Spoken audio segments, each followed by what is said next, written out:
جب مورخ تاریخ لکھے گا موڈی کی تو سب سے پہلے لکھے گا کہ موڈی کی لیگیسی یہ ہے کہ یہ جب پردھان منتری بنے تو موب لنچنگ میں سب سے زیادہ انسیڈنٹس ہوئے ان کے دور میں.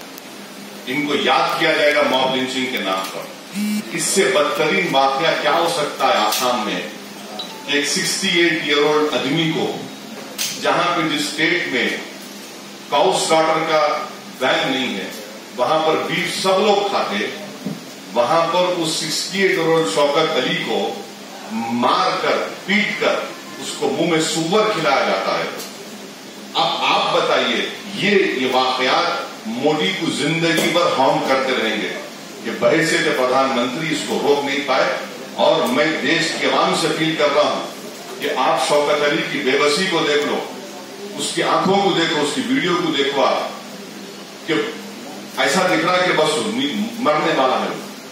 کس طرح مارے اس کو پیٹے وہاں پر. کیوں؟ بی جے پی کی حکومت ہے. مارنے والوں کو معلوم کہ ان کی مدد کرنے والا ان کا چودھری جناب موڈی صاحب اور ان کی موجودگی سے ان کے پرائم منسٹر بننے کے بعد یہ تمام طاقتوں کو ہمت اور حوصلے ان کے بڑھ گئے. جس انگریزی کا لفظ ہے دے گاٹ ایمبولڈنڈ, جو بولتے ہیں نا وہ ہوا ہے مان. اس لیے یہ چیزیں. تو وزیر اعظم کون بن سکتا ہے آپ کی نظر میں کون ہے؟ ہاں, 2019 کا وزیر اعظم. ایک بات یاد رکھیے, ہندوستان کی آبادی 100 کروڑ سے زیادہ ہے اور ہندوستان کی ماؤں نے بہت قابل اور بہادر لوگوں کو پیدا کر رہی ہیں اور کرتی رہیں گی.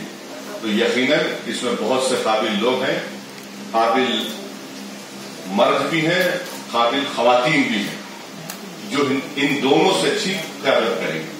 Sir, MIM heading towards national politics, and your new slogan is that Jai Bhim, Jai Mim. Can you clarify this? What does it mean by it?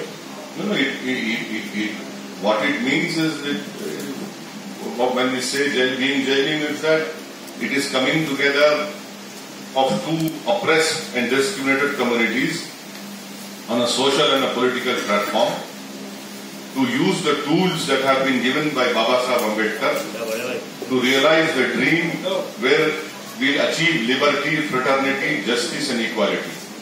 This is what it is for.